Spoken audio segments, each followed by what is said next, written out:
Good morning everyone. Now we are discussing about the femur.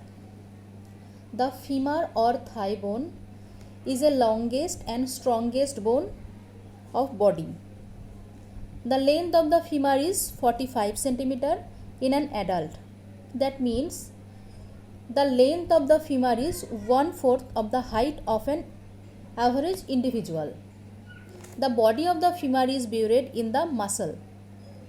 The upper end of the two femurs are widely separated by the pelvis, but the lower end they are close to each other. So the long axis of the femur is oblique. The femur is an example of typical long bone. It consists of upper end, the intervening shaft, and the lower end. The upper end consists of the articular head, then the neck, the greater trochanter, the lesser trochanter, the intertrochanteric line, and the intertrochanteric crest. In the lower end, there are two condyles, and they projected towards the posteriorly. So the side determination point. For the side determination point, the articular head will be upper, the both condyles will be lower. The medial and lateral. The head towards the medial and the greater trochanter towards the lateral, and the anterior and the posterior. The intervening shaft of the femur is not straight. The in front or anterior surface there are slight convexity.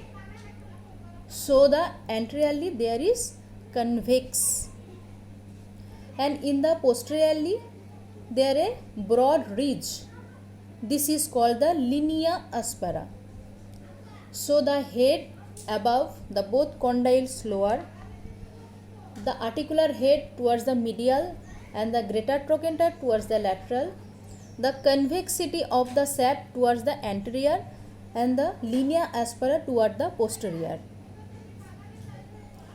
So this femur is right sided femur. For the anatomical position, if the both condyle are placed against the flat surface, then the long axis of the femur is towards the oblique. The direction of the head is towards the upward, medial, and slightly forward. And the direction of the lower end, this is toward the downward and medially. So the long axis towards the downwards and medially. Okay, then come to the individual part. The head. The head is articular, and the head is from the 2/3 of a sphere. The head is covered by the articular hyaline cartilage, except the center. There is a depressed area, and this is called the pit or fovea for the attachment of the ligamentum teres femoris.